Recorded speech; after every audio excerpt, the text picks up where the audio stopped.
সুধী দর্শক আসসালামু আলাইকুম, আমন্ত্রণ জানাচ্ছি চ্যানেলের সংলাপ অনুষ্ঠানে। বড় শয়তান এখনো আমাদের কাঁধে শ্বাস ফেলছে বলে মন্তব্য করেছেন তথ্য উপদেষ্টা মাহফুজ আলম। রোববার নিজের ভেরিফাইড ফেসবুক আইডিতে দেওয়া এক পোস্টে এ কথা লেখেন তিনি। মাহফুজ আলম লেখেন, এখনো ঐক্যই দরকার। হঠকারীদের স্পেস দিলে বরং দেশের ক্ষতি হবে। বিরোধিতা আর প্রতিদ্বন্দ্বিতা কোনোভাবেই বিদ্বেষ ও শত্রুতার নিয়েই ঠেকানো যাবে না। বড় শয়তান এখনো আমাদের কাঁধে শ্বাস ফেলছে, তবে সবারই রেকনিং দরকার আছে। নিশ্চয়ই বক্তব্য আসলে মাহফুজ আলম যে কথাটা বলতে চেয়েছেন, আমরা দিয়েছি কয়েকদিন ধরেই বিভিন্ন ঘটনা নিয়ে বিভিন্ন রাজনৈতিক দলগুলোর মধ্যে একে অপরকে যে বক্তব্য, যে বিক্ষোভ মিছিল, একে অপরের প্রতি যে দোষারোপ, সেই দোষারোপগুলোকে আসলে সম্ভবত তিনি এটিকে ইঙ্গিত করেছেন, যেহেতু ফ্যাসিবাদ বিরোধী যারা ছিলেন, সংগঠনগুলো মাঠে ছিলেন, ফ্যাসিবাদ বিরোধী আন্দোলনের মধ্য দিয়ে ফ্যাসিবাদ বিদায় করেছেন, তাদের মধ্যে এখন দেখা যাচ্ছে বাক যুদ্ধ, যেটাকে বলা হয় বক্তৃতার ফাঁকে ফাঁকে একে অপরকে দোষারোপ করছে। সেই কারণে হয়তো মাহফুজ আলম এই তার ফেসবুক পেজে এই কথাটা লিখেছেন। আসলে একে অপরের সাথে এই ধরনের বাকযুদ্ধ কতটা ফ্যাসিবাদ বিরোধী দলগুলোকে ঐক্যবদ্ধের দিকে বা সুন্দর বাংলাদেশ গড়ার দিকে কতটুকু এগিয়ে নিয়ে যাবে, সেই বিষয়গুলো নিয়ে আমরা আলোচনা করব আজকে। তাই আমরা আলোচনার বিষয় নির্ধারণ করেছি কাঁধে বড় শয়তানের শ্বাস। এই বিষয়টা নিয়ে আলোচনা হবে সমসাময়িক বিষয় নিয়ে আলোচনা করবার জন্য স্টুডিওতে উপস্থিত আছেন আমার ডানে এবিএম মোশাররফ হোসেন, প্রশিক্ষণ বিষয়ক সম্পাদক বিএনপি। মোশাররফ ভাই, আপনাকে অসংখ্য ধন্যবাদ সময় দেওয়ার জন্য। আমার বাঁয়ে আছেন মাওলানা গাজী আতাউর রহমান, সিনিয়র যুগ্ম মহাসচিব, ইসলামী আন্দোলন বাংলাদেশ। গাজী আতাউর রহমান, আপনাকে অসংখ্য ধন্যবাদ আমাদের সময় দেওয়ার জন্য। দর্শক, আপনাদেরকে অসংখ্য ধন্যবাদ আমাদের সাথে থাকবার জন্য। দর্শক, পুরো অনুষ্ঠান জুড়ে আপনাদের সাথে আছি আমি জয়নুল আবেদিন। প্রথমে যেতে চাই একটু মাওলানা গাজী আতাউর রহমানের কাছে। মাওলানা গাজী আতাউর রহমান, নিশ্চয়ই বুধবার, অর্থাৎ বুধবারে একটি ঘটনা ঘটেছে, যেটা বলা হচ্ছে যে মিটফোর্ডে ঘটনা। সেই ঘটনার পর আমরা দেখেছি বক্তব্য রাখতে বিশেষ করে ইসলামী আন্দোলন বাংলাদেশ, তারা বিশেষ করে নায়েবে আমির, আপনাদের সিনিয়র নায়েবে আমির মুফতি মোহাম্মদ ফয়জুল করিম বলেছেন, একটি কবিতা সুরে বলেছেন, চাঁদা দিলে পুরস্কার, ধরা পড়লে বহিষ্কার, ভাইরাল হলে গ্রেফতার। এই বক্তব্য দিয়েছেন। পাশাপাশি তিনি পাথর ছুঁড়ে হত্যার দায় তারেক রহমান ও ফখরুলদের নিতে হবে বলে তিনি বক্তব্য দিয়েছেন। আপনার কিসের উপর ভিত্তি করে এই কথাটা বলেছেন, যদি একটু খোলাসা করেন, যদি যে মুফতি সৈয়দ মোহাম্মদ ফয়জুল করিম যে কথাটা বলেছেন। বিসমিল্লাহির রহমানির রহিম। অসংখ্য ধন্যবাদ আজকের এই চ্যানেল এস সংলাপে আমাকে আমন্ত্রণ জানানোর জন্যে। পাশাপাশি আমার সহ আলোচক বিএনপির কেন্দ্রীয় কমিটির প্রভাবশালী একজন নেতা এবং এক সময়ের তুখোর ছাত্রনেতা এবিএম মোশাররফ ভাইকে আমি চ্যানেল এসের মাধ্যমে দর্শক শ্রোতা বন্ধুগণকে ধন্যবাদ জানাই।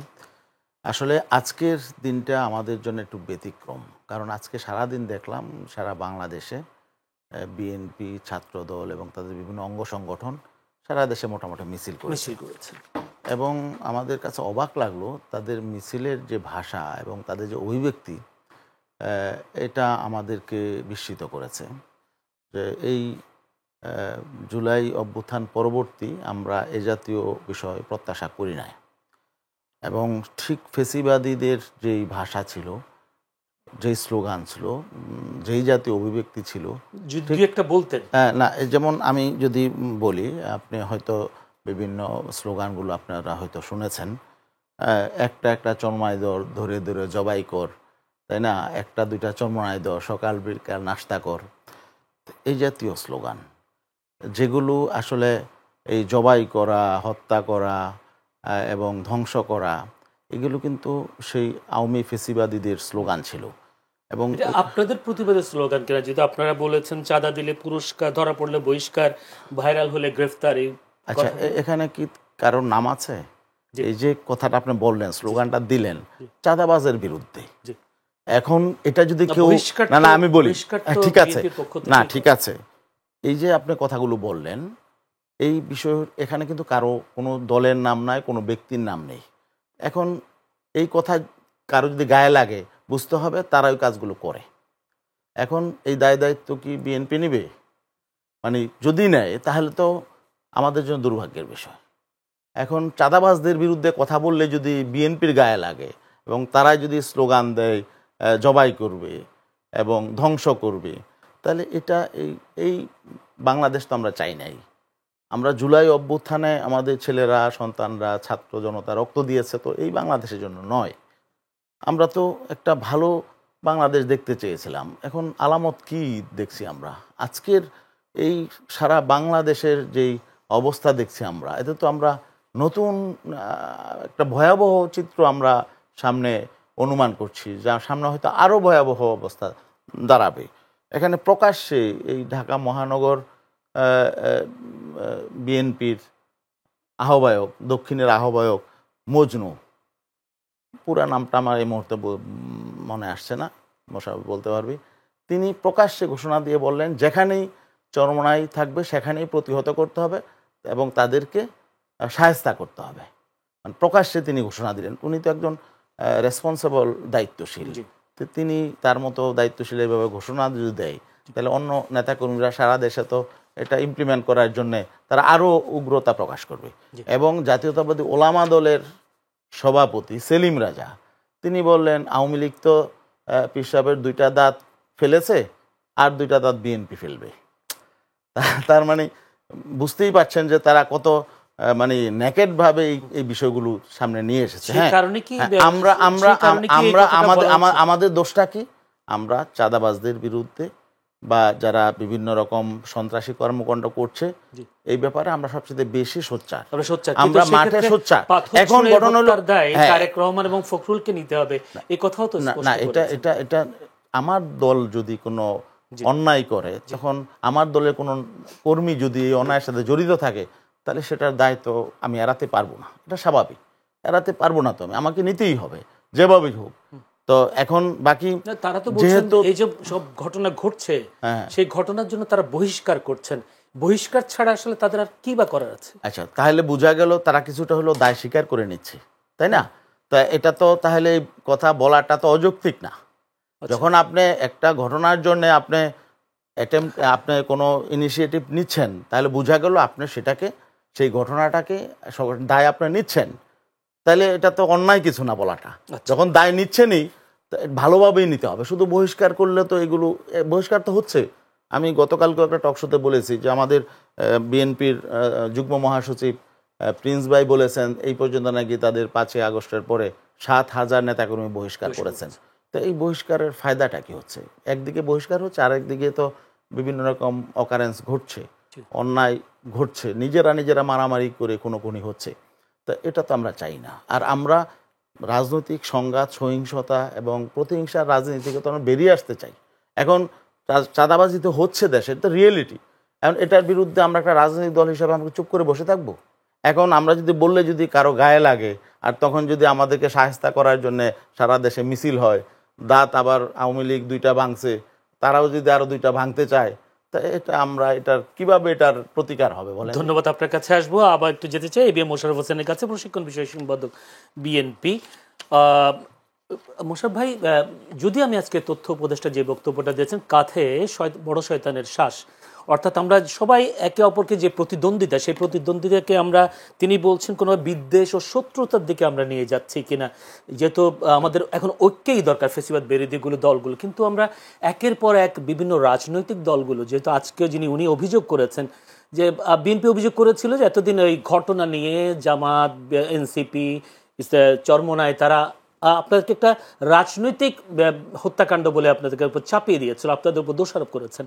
কিন্তু আজকের যে বিক্ষোভ মিছিল, সেই মিছিল থেকে চরমোনাই নিয়ে স্লোগান এবং সেই সাথে জামাত শিবিরের বিষয়গুলো নিয়ে তারা, আপনি যদি বলে ছাত্রদের গুপ্ত সংগঠন দেশে অরাজকতা সৃষ্টি করছে, এই বিষয়গুলো তুলে ধরা হচ্ছে, তাহলে কি একে অপরের বাঁচানোর জন্য একটি উপায় না কিনা, এবং এই উপায় নিতে গিয়ে ফেসিবাদ বিরোধী দলগুলোর মধ্যে কি ঐক্যটা নষ্ট হচ্ছে কিনা?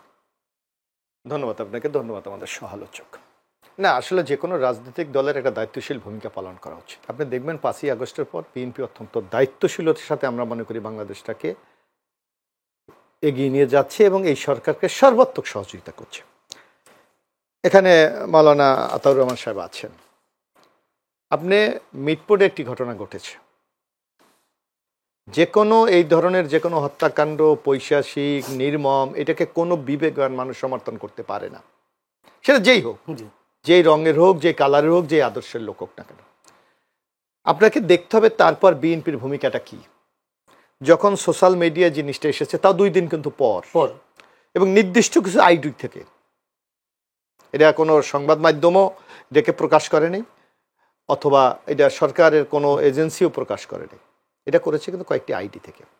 সেখানে যখন অভিযোগ এসে যে বিএনপির তারা সমর্থক, নট লিডার, কোনো পদধারী না, যুবদলের, সেখানে তাদেরকে কিন্তু তাৎক্ষণিক যুবদলের পক্ষ থেকে তাদের একটা রাজনৈতিক দল কি করতে পারে, সে তার প্রশাসন না যে না আপনাকে বিচার করবে, আপনাকে ফাঁসি দেবে, আপনাকে জেল দেবে, সেই ক্ষমতাটা রাজনৈতিক দলের নেই।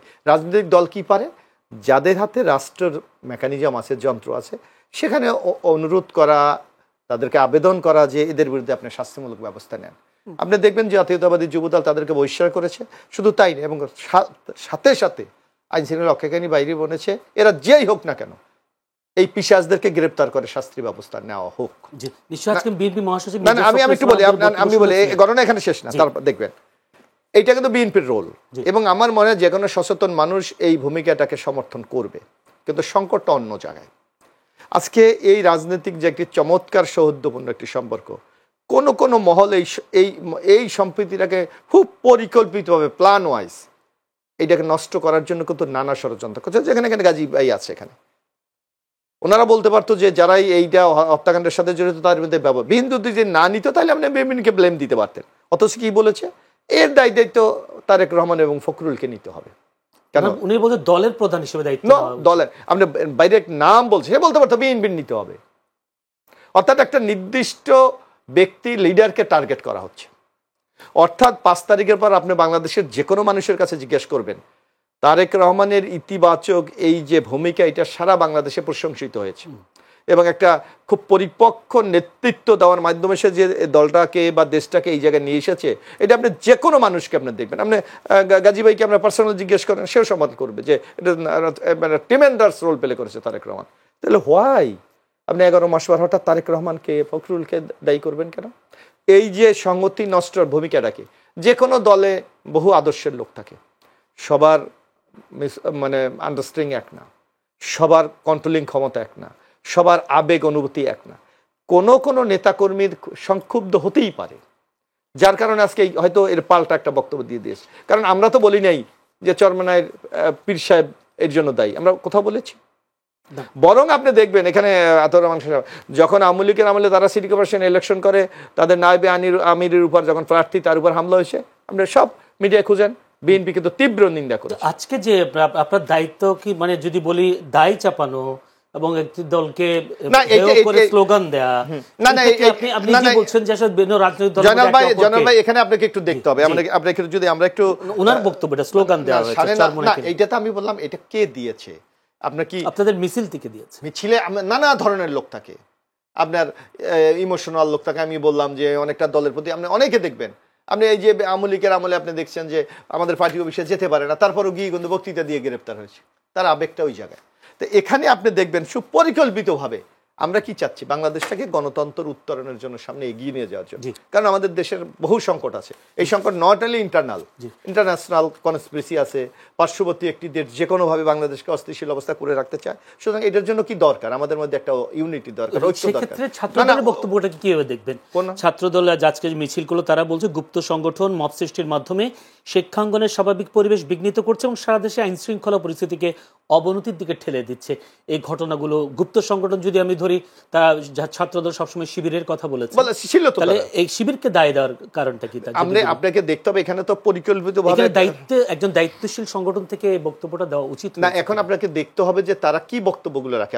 আপনি দেখেন এই বাংলাদেশের স্বাভাবিক পরিবেশ আমরা কি চাই, আপনি দেখেন আমাদের জাতীয় একটা ঐক্যমত তৈরি হয়েছে, সবাই যাচ্ছে, জি, কিন্তু দেখেন এই আলোচনাটা যাতে একটা শান্তিপূর্ণভাবে আমরা কোনো সমাধানে না বুঝি, পরিকল্পিতভাবে এক এক সময় এক একটা জিনিসকে এখানে নিয়ে আসা হচ্ছে।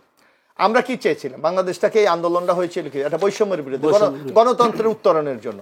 আপনি দেখেন এখন তো আমার সংবিধান ছুঁড়ে ফেলে দিতে হবে, আমাকে সেকেন্ড রিপাবলিক তৈরি করতে হবে, আমাকে ওই যে গণপরিষদ করতে হবে, এই ধরনের। এখন আবার একটা নিয়ে আসছে পিআর, পিআর কি আপনার এই সকল রাজনৈতিক দলগুলির, আমি একটা বিনয়ের সাথে বলি, এখানে আতর রহমান ভাই আছে, আমি আর যাবো না আমি বলি, আমি চ্যালেঞ্জ দিয়ে বলি, চরমোনাই এই 5 তারিখের আগে কোনো দিন পিআর পদ্ধতি নিয়ে একটা কথা বলেছে?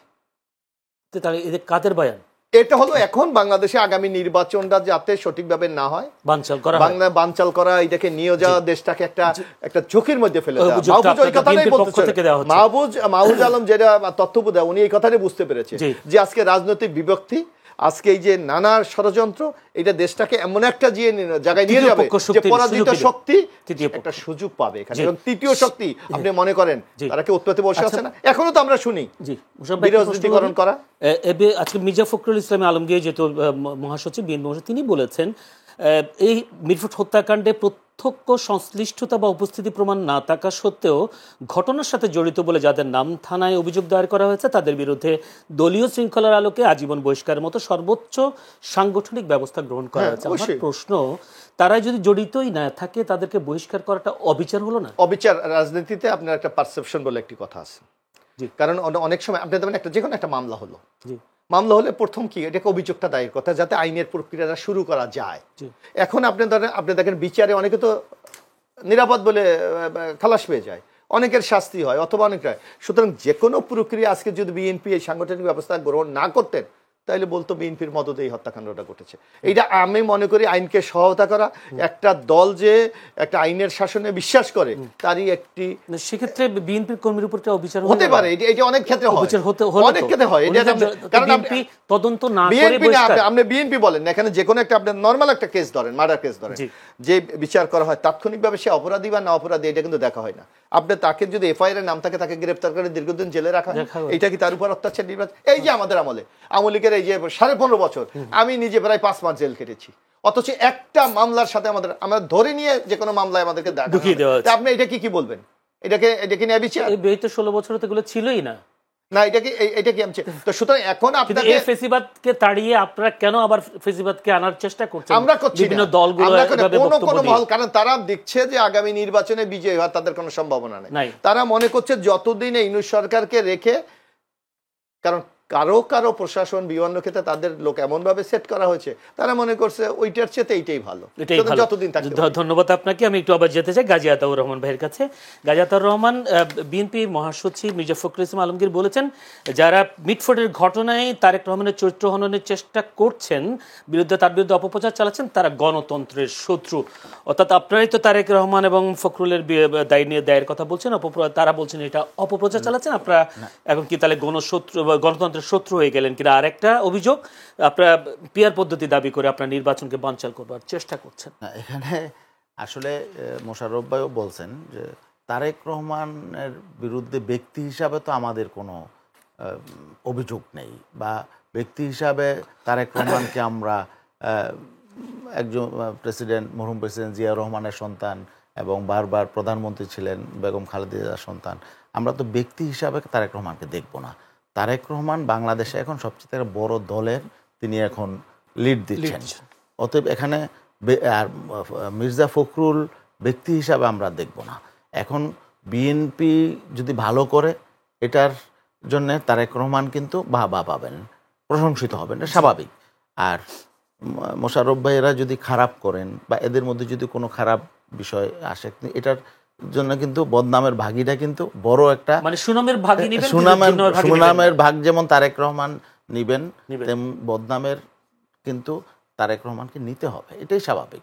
আমাদের দল কোনো খারাপ করলে কিন্তু চরমোনাই পিসাব, এই যে আজকে যে সারা দেশে যে মিছিলগুলো হলো, এখানে চরমোনাই আসছে, অথচ চরমোনাই একটা অঞ্চলের নাম, চরমোনাই পিসাব, এখানে ইসলামী আন্দোলনের কথাও আসে নাই। তার মানে এখানে দলের প্রধান হিসাবে এখানে বিষয়টা চলে আসে যে দলের যদি কোনো সংকট সমস্যা হয়, বদনাম হয়, বা এটার দায়িত্ব দলীয় প্রধানকে নিতে হয়, এটা স্বাভাবিক।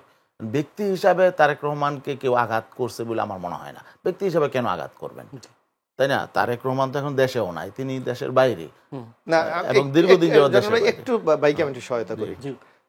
তারেক রহমানকে দায়ী করে নাই, কি বলে চাঁদাবাজি পল্টনে, টাকা পাঠায় লন্ডনে। এটা কে বলে? কাকে ইঙ্গিত করে? এটা স্লোগান তো হয়েছে, হচ্ছে, এরকম স্লোগান কাকে ইঙ্গিত হয়েছে। করছে?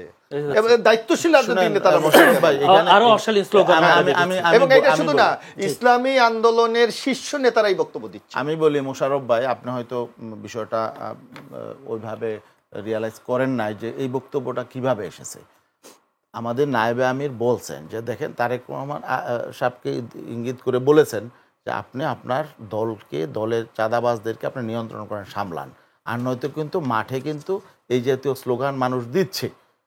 এটা বলছে যে এই জাতীয় স্লোগান দিচ্ছে। আচ্ছা, স্লোগান তো হচ্ছে, আমরা বুয়েটের ছাত্ররা যেসব স্লোগান দিচ্ছে, অশালীন স্লোগান, এখন এইরকম স্লোগান কি আমরা বন্ধ করতে পারবো? বুয়েটের যারা এসব স্লোগান দিচ্ছে, এটা কি ইসলামী আন্দোলনের কর্মী বা এরা চরমনাইয়ের সংগঠনের সাথে তাদের কোনো জড়িত আছে? এরা তো রাতভর দেখলাম বুয়েটে দিচ্ছে, ঢাকা বিশ্ববিদ্যালয়ে দিচ্ছে স্লোগান। তিনি এই কথাটা বলছেন যে দেখেন, এই জাতীয় কথাবার্তা কিন্তু মাঠ থেকে আসছে, মানুষ বলছে, অতএব আপনি আপনার দলটাকে নিয়ন্ত্রণে নেন, এটা বলছে।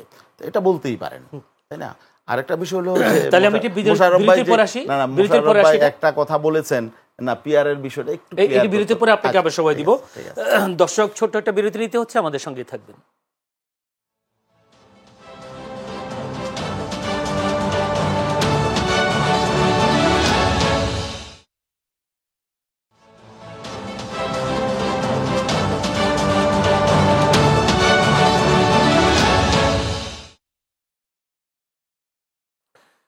দর্শক, আবারও আমন্ত্রণ চ্যানেলের সংলাপ অনুষ্ঠানে। বিরতির পর আপনারা নিশ্চয়ই আমাদের সাথে ছিলেন।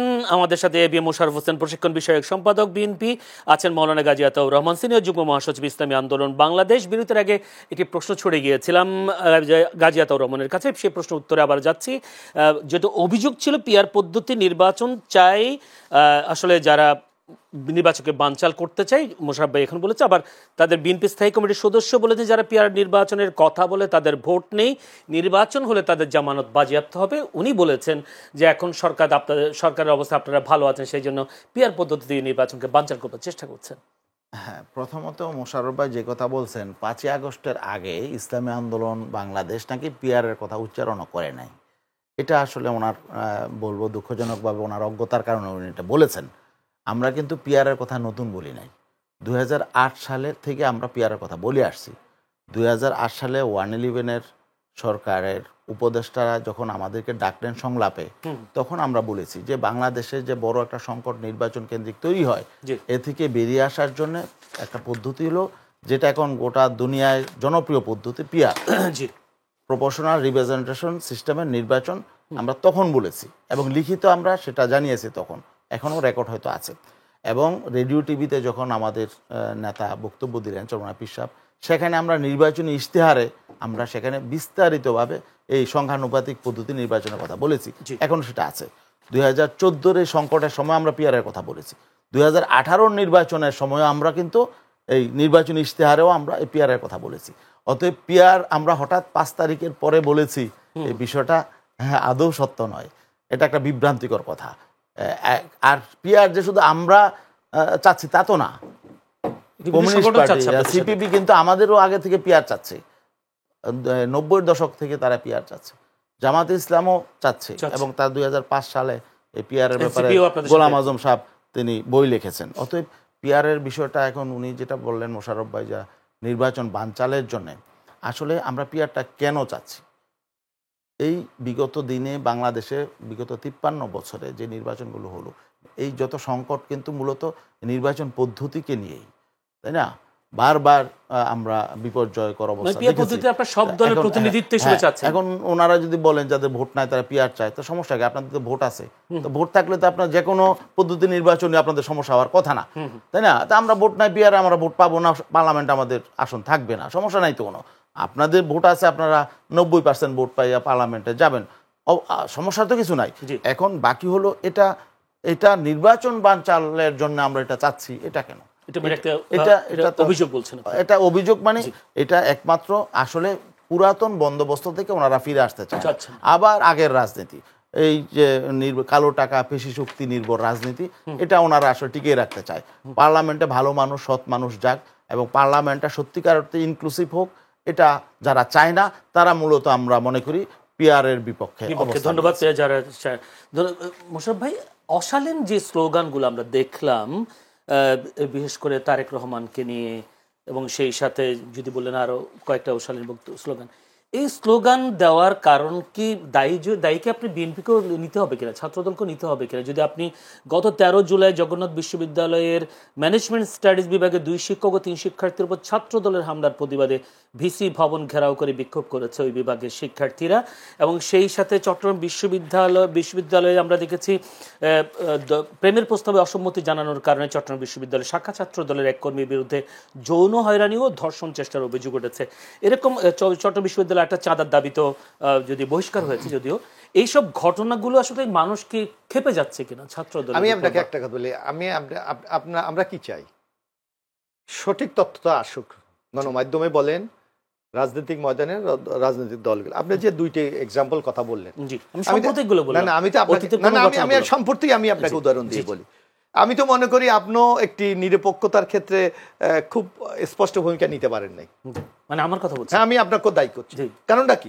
কেন বলেন? আমি তো এইটা বলি, এই যে ঘটনাগুলি আপনি বললেন না, এই যে গত পরশুদিন চাঁদপুরে মসজিদের বয়ান পছন্দ হয় না ইমামের, ঢুকে তাকে ছুরিকাঘাত করা, আপনি সেই কথা বলেন না? অসংখ্য ঘটনা না, আমি বলি প্লিজ, আমি একটু বলি, আপনি কিন্তু বলেন নাই, কারণ আপনি একটা নির্দিষ্ট দলকে টার্গেট করে কথা বলছেন, যে এটা গাজী আতাউর রহমান সাহেব বলছে। এক, আপনি পল্লবীতে এক সন্ত্রাসীরা, আপনি যেহেতু অভিযোগটা তুলেছেন যে যেটা চাঁদপুরে যেটা মসজিদে হামলা হয়েছে, এটা কোন দলের লোক ছিল? অবশ্যই দলের লোক। কোন দল? আইডেন্টিফাই হয়েছে, জামাতের লোক। আমি যতটুকু জানি সুন্নি না, এটা জামাতের লোক। এক, আপনি এই যে আমি বলছি, আপনি রাজনীতি ঘটনা যদি আপনি বলেন, আপনি এই যে মিরপুরে এক ব্যবসায়ীকে চাঁদা চেতে গিয়ে গুলি করে দিয়েছে, সেটার কথা কি কেউ বলছে? আপনি খুলনাতে যুব দলের এক নেতাকে হত্যা করেছে, সে কথা কি কেউ বলছে? এই যে কিছুদিন আগে কুমিল্লাতে মা মেয়েকে ধর্ষণ করে হত্যা করেছে, সে কথা কি বলেছে? অর্থাৎ আমি তো বলেছি সাম্প্রতিকগুলো বললাম, অতীতের অনেক ঘটনা, অতীতে এইটা তো মোর দ্যান 7 ডেজ এগুলো তো আওয়ামী লীগের লোক ছিল জড়িত। এখন আপনার ঘটনা, এই যে আপনি চিটাগাং ইউনিভার্সিটি বললাম, জি, একটা ব্যক্তির দায় কি কোনো সংগঠন নেবে? না, আমি তো বললাম বহিষ্কার করেছে। হ্যাঁ, নেবে। ব্যক্তির কে কার সাথে প্রেম করবে না, এটা কি দল তাকে হেল্প করবে? হ্যাঁ। তো সুতরাং এই সকল ব্যক্তিগত ঘটনা নিয়ে এমন একটা ন্যারেটিভ দাঁড় করাতে চাচ্ছে যে বিএনপি অপরাধী, বিএনপি সন্ত্রাসী, বিএনপি বিশৃঙ্খলা সৃষ্টিকারী।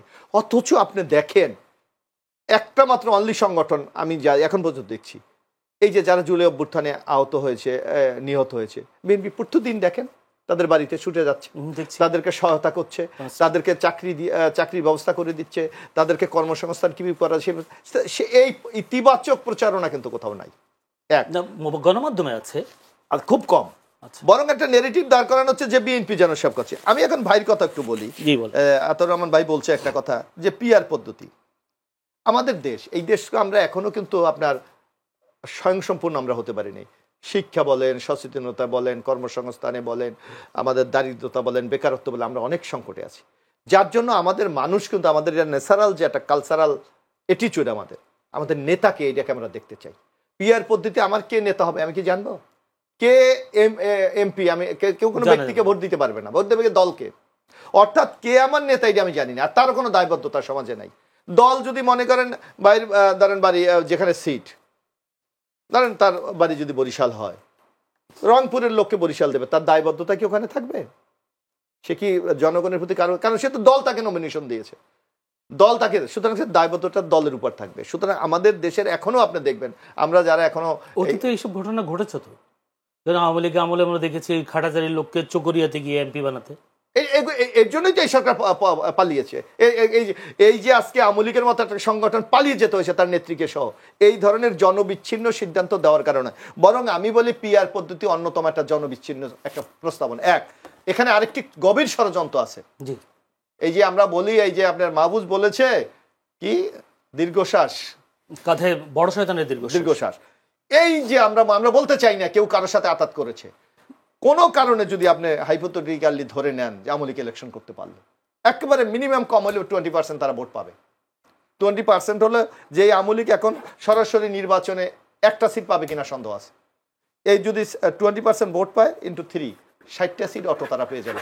অর্থাৎ আপনি যে ফেসিস্টকে আপনি বলছেন, কিন্তু ফেসিস্টকে সুযোগ করে দিচ্ছে। সুযোগ না, আজকে জনরায় নিয়ে এসে আপনার সামনে এসে দাঁড়াবে যে তোমাদের কনস্পিরেসির কারণে আমরা রাজনীতির মাঠ থেকে বিদায় নিয়েছে। It is the kind of যেটা তারা বলে যে বাংলাদেশ, এই যে আপনি দেখেন ইন্ডিয়ার টিভিগুলি দেখেন, ইন্ডিয়ার টকশোগুলি আপনি দেখেন, বলছে মৌলবাদীরা বাংলাদেশ ইউনূসের নেতৃত্বে দখল করেছে, ওখানে নো ডেমোক্রেসি নাই, জনগণের মতামত নাই, কিছু জঙ্গলিরা এখানে এসে পাকিস্তানের আইএসএস সহ ওই আরো সৌদি আরবের কুয়েতের কথা বলে তারা এসে দখল করেছে।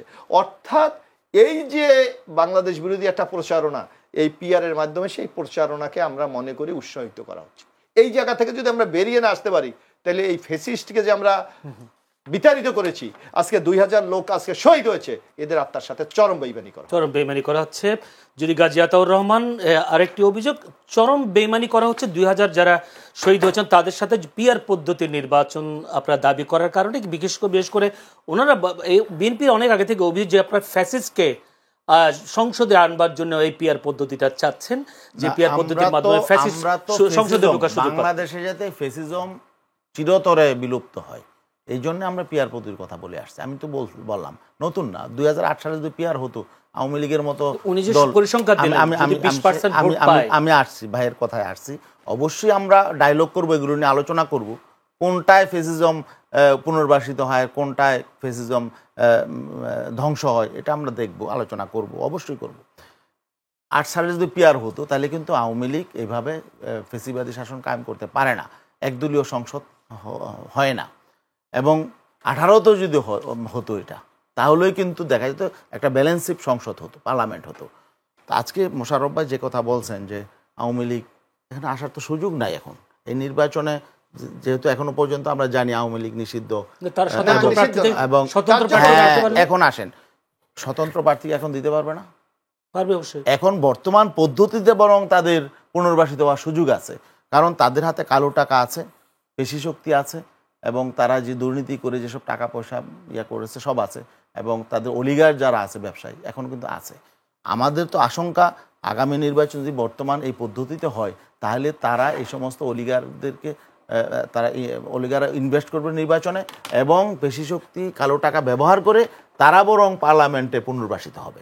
আর পিআর পদ্ধতি হলে যেহেতু মনে হয় জনগণ তাদের ভোট দিবে, আমি বলি তারা তো ওই নামে আসবে না, ওবায়দুল কাদের বা হাসান মাহমুদ তারা তো নির্বাচন করতে আসবে না, বরং তাদের হয়তো এমন লোক আসবে তাদের গায়ে হয়তো আওয়ামী লীগ লেখা নেই, কিন্তু তাদের পারপাস সার্ভ করবে, তাই না, এবং তাদের আদর্শের, তাই না, আপনারা তাদেরকে ঠেকাইতে পারবেন না। গণতান্ত্রিক রাষ্ট্রে যে কেউ নির্বাচন করতে পারবে তার যদি আইনগত বাধ্যবাধকতা না থাকে, কিন্তু আওয়ামী লীগ যেহেতু বা এই নামে নেমে তাদের প্রতীক নিয়ে পিআরে আসতে পারবে না, অতএব সেখানে কিন্তু তাদের রাস্তাটা বন্ধ হয় পিআর হলে। আর নয়তো বর্তমান পদ্ধতিতে কিন্তু তাদের পুনর্বাসনের সুযোগটা বেশি।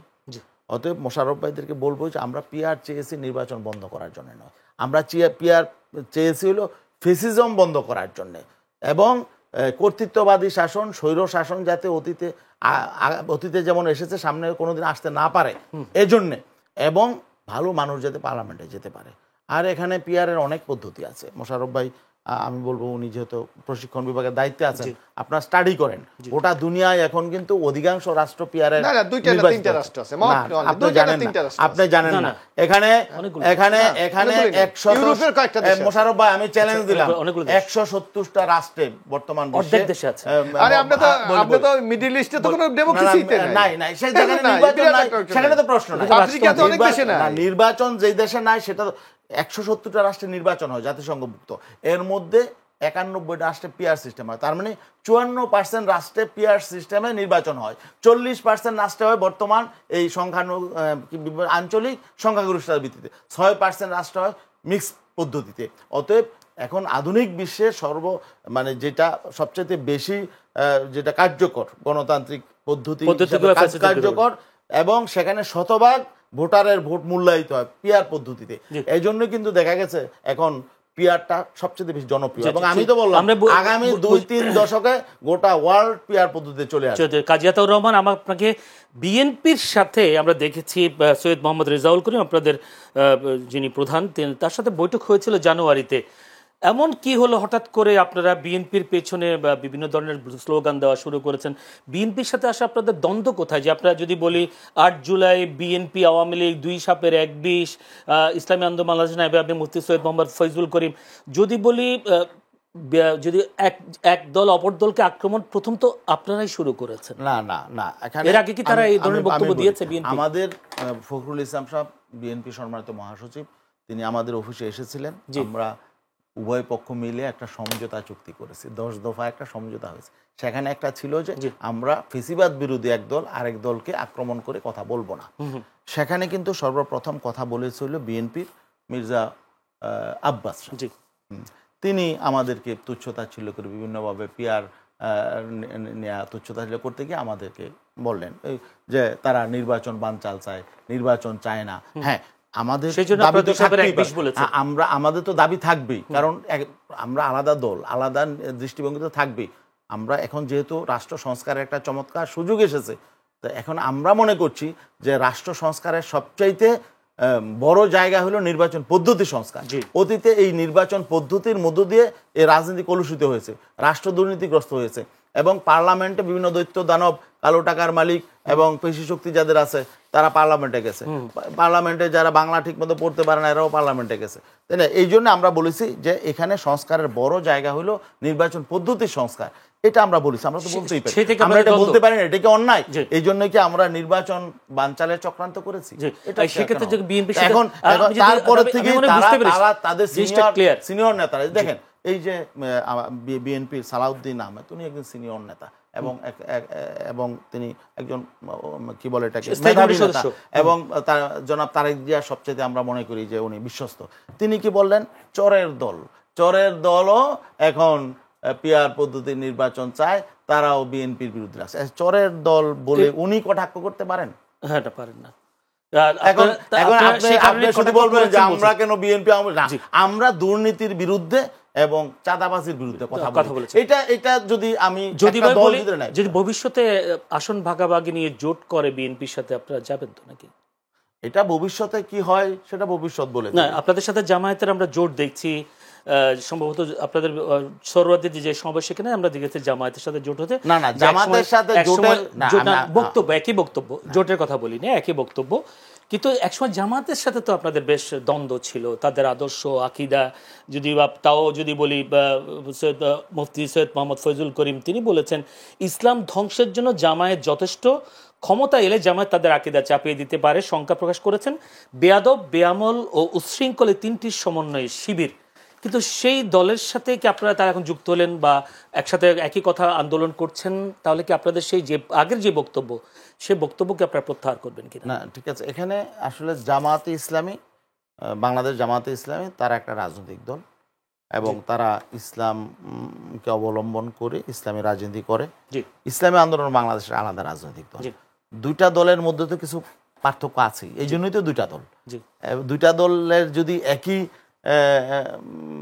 লক্ষ্য, উদ্দেশ্য, আদর্শ এবং কি বলে একই রকম সব দিক থেকে মিল থাকতো, আমি বলছি না, ইসলামে অনেক স্কুল অফ থট আছে। ইসলামে হ্যাঁ, ইসলাম এক, কোরআন এক, কিন্তু তারপরেও ব্যাখ্যা বিশ্লেষণ এক একজন এক এক রকম করতে পারে, সেই সুযোগ ইসলামে আছে। পথ অনেক আছে। আমি গুলিস্তান যাব, অনেক পথ আছে। চিটাগাং যাব, প্লেনেও যেতে পারি, বাসেও যেতে পারি, ট্রেনেও যেতে পারি। গন্তব্য এক, কিন্তু পথ ভিন্ন। তো জামাতেরও হয়তো গন্তব্য এক, আমাদেরও গন্তব্য এক, কিন্তু পথ ভিন্ন থাকতে পারে। এই জন্যই তো আলাদা রাজনীতি, এটা থাকবেই। তাহলে ওই বক্তব্যগুলো একটু রাজনীতি ছিল এখানে না। এখানে বিষয় হলো যে সময়ের পরিবর্তনে অনেক কিছুই পরিবর্তন হয়ে যায়। বিএনপি এক সময় জামাতের সাথে তাদের সখ্যতা ছিল, তারা একসাথে জোট করেছিল এবং ক্ষমতায় গেছে, তাই না? এখন দেখবেন যে বক্তব্য কিন্তু টোটালি ভিন্ন। অতএব এটা মানে পথ একই, ভিন্ন পথ দিয়ে ঘুরে যেতে পারেন। আমি একটু বুঝে নিয়েছি, পরিষ্কার কথা পরিষ্কার। এবং মোশাররফ যদি বলি, সালাউদ্দিন আহমেদ বলেছেন এনসিপির জন্য দুয়ার খোলা, জামাতের জন্য দুয়ার খোলা নাই। কিন্তু এনসিপির যে এখন জুলাই পদযাত্রা চলছে, মানুষের সম্পৃক্ততা দেখে কি আসলে বিএনপি আবার এনসিপিকে জোটে ভিড়াতে চায়? নো, জোটের কথা এখানে বলা হয়নি আপনাকে। এনসিপির জন্য পথ খোলা মানে এটা কি? দরজা খোলা, এটা আমরা মনে করি যে আজকে এনসিপির যে কিছু কিছু বক্তব্য, কিছু কিছু প্রস্তাবনা, যেগুলির ব্যাপারে তাদের নিজেদের মধ্যে পুরোপুরি স্পষ্ট ধারণা আছে কিনা এটা নিয়ে বিএনপি হয়তো বলতে চাচ্ছে যে আলোচনা যদি আপনারা করেন। যেমন আমি একটা কথা বলি, একটা বর্তমানে দেশে একটা কনস্টিটিউশনাল গভর্নমেন্ট চলছে, এটা তো আপনি জি। আপনি একটা দেশে কনস্টিটিউশন আপনি সাসপেন্ড করেননি, বাতিল করেন আছে, অথচ তারা বলছে এই কনস্টিটিউশনকে ছুঁড়ে ফেলে দিতে হবে। তাহলে আপনি কোন বাংলাদেশে বর্তমানে বসবাস করেন? আপনার দুইজন উপদেষ্টা কেন আজকে আলোচনা করবার জন্য পথ খোলা হতে পারে আলোচনা? এই যে চরমানের সাথে মানে বাংলাদেশ ইসলামী আন্দোলন আমাদের মহাসচিব কি আলোচনা করেছে না? হয়তো তাদের মধ্যে আপনি দেখেন যে কিছু কিছু বিষয়ে তারা ঐক্যমত পোষণ করেছে। আপনার দ্বিমত থাকবে, আলোচনার মাধ্যমে সেটা ঐক্যমত হতে পারে, আবার বিরোধী দল, কারণ এক একটা দল জামায়াত নয় কেন, জামাতের জোড় আন্দোলন করেছেন, না জামাত ছিলেন তখন ছিল। আপনি দেখেন দেশের জন্য যখন একটা বিরাট শত্রু বা একটা দৈত্য যখন কোথাও থাকে, সেই দৈত্যকে সরানোর জন্য আপনি কিন্তু শত্রুর সাথে অনেক সময় হাত মিলাতে হয়। আপনি মানে যার সাথে আদর্শ মিলে তার সাথে হাত মিলায়, কারণ আপনাকে শক্তিটা বাড়াতে হবে। সে তাকে আজকে সেই শত্রু নাই যারা আমার গণতন্ত্রকে ধ্বংস করেছে, আমার কনস্টিটিউশনকে ভায়োলেশন করেছে, যারা আমাদের সাংবিধানিক প্রতিষ্ঠানকে শেষ করে দিয়েছে, মানুষকে আইনাগর তৈরি করেছেন, তারা তো নাই। সুতরাং এখন নতুন বাংলাদেশ আমরা গড়ে তুলতে চাই। সেক্ষেত্রে আপনাদের, কারণ জামাতের সাথে আমাদের অ্যালায়েন্সটা ছিল নির্বাচন কেন্দ্রিক, নট আইডিওলজি। কারণ জামাত এখনো মুক্তিযুদ্ধকে স্বীকার করে না, কিন্তু আমাদের নেতা শহীদ রাষ্ট্রপতি স্বাধীনতার ঘোষণা দিয়েছেন, যুদ্ধ করেছেন, বাংলাদেশ স্বাধীন করেছেন। এই যে আদর্শগত পার্থক্য, এটা তো থাকবেই। কিন্তু আপনি আবার নির্বাচনে যান, সেখানে একটা অ্যালায়েন্স হতে পারে ন্যূনতম কোনো ঐক্যের ভিত্তিতে। এই যেমন আমার মনে হয় যে আজকে হয়তো ইসলামী আন্দোলন একটা অবস্থান নিয়েছে যে আমাদের, আপনি দেখেন হাসিনা সরকার সবাই কিন্তু একই বিষয়ে এসেছিল, হাসিনার পদত্যাগ, ফ্যাসিবাদ বিরোধী। সুতরাং এই ক্ষেত্রে নানা ইকুয়েশন হতে পারে। ভবিষ্যতে আমরা এটাই ধারণা করি আমি ইসলামী আন্দোলন বিএনপির সাথে আমি এখন একটু খোলামেলা অ্যালায়েন্স হবে, জামাত অ্যালায়েন্স হতে পারে, বাংলাদেশ এনসিপি তো বলছেন দরজা খোলা। এখানে আমি একটু বলি, এখানে আতর রহমান ভাই একটা বলেছে যে আগামী দিনে ফেসিস্ট যেন না আসতে পারে। ফেসিস্ট কিন্তু ছোট করে বলতে হবে না, ফেসিস্ট কিন্তু প্র্যাকটিসের উপর ডিপেন্ড করে। আমাদের বাংলাদেশ সংবিধানে আপনি দেখবেন চমৎকার কথা আছে, জনগণের ভোটে নির্বাচিত হবে। এটা ব্যত্যয় যদি ঘটে তাইলে এটার রেমেডি কি, আপনি কি পানিশমেন্ট বা সেটা নাই। আমি আতর রহমান ভাইদেরকে অনুরোধ করব, এখানে ঢুকান। এই যে 3টা নির্বাচন 3টা সিইসি করেছে না, এই যে কাজী হাবিবুল আওয়াল, এই নুরুল, আমি নিশ্চিত বলতে পারি আপনি যদি সংবিধান বিশ্বাস করেন এদের কিচ্ছু হবে না বিচারে, কারণ কনস্টিটিউশনে এমন কোনো বিধান নাই যে আপনি এটা যদি ভায়োলেশন করেন আপনি এটা শাস্তি হবে। ধন্যবাদ আফসার মোশাররফ ভাই। শাস্তিটা কি হবে আপনি এই জায়গাটা নিশ্চিত করেন যে যদি কোনো নির্বাচন কমিশন নির্বাচন যদি সঠিকভাবে না করে তার শাস্তিটা কি হবে, কোনো বিচারপতি যদি সে বায়াসড হয়ে রায় দেয় তার এটা কি হবে, আমাদের প্রশাসন যদি নগ্নভাবে কোনো দলের পক্ষে জায়গায় তার কি হবে। এই যে আপনি দু একটা উদাহরণ দেই, এখন যে কিছু কিছু কর্মকর্তা গ্রেফতার হচ্ছেন তাদের বক্তব্য দেখেন, আমরা বাধ্য হয়েছি, আমরা ভালো হতে চাই। সবাই আমার কাছে সময় কম, একদম সময় শেষ। ধন্যবাদ দুজনকে। দর্শক, আমাদের সাথে আলোচনা ছিলেন এবিএম মোশাররফ হোসেন, প্রশিক্ষণ বিষয়ক সম্পাদক বিএনপি, ছিলেন মাওলানা গাজী আতাউর রহমান, সিনিয়র যুব মহাসচিব ইসলামী আন্দোলন বাংলাদেশ। দুজনকে আজকের আলোচনা অনুষ্ঠানের পক্ষ থেকে প্রাণঢাল অভিনন্দন, শুভেচ্ছা জানাচ্ছি। এই জন্য তাদের মূল্যবান সময় দিয়েছেন আমাদেরকে। দর্শক, আপনারা আমাদের অনুষ্ঠান দেখবার জন্য ধৈর্য সহকারে আপনাদেরকে প্রাণঢাল অভিনন্দন, শুভেচ্ছা জানিয়ে আজকের মতো এখানে শেষ করতে চাই। আগামীকাল একই সময়ে চ্যানেল সংলাপ অনুষ্ঠান দেখবার আমন্ত্রণও জানাচ্ছি।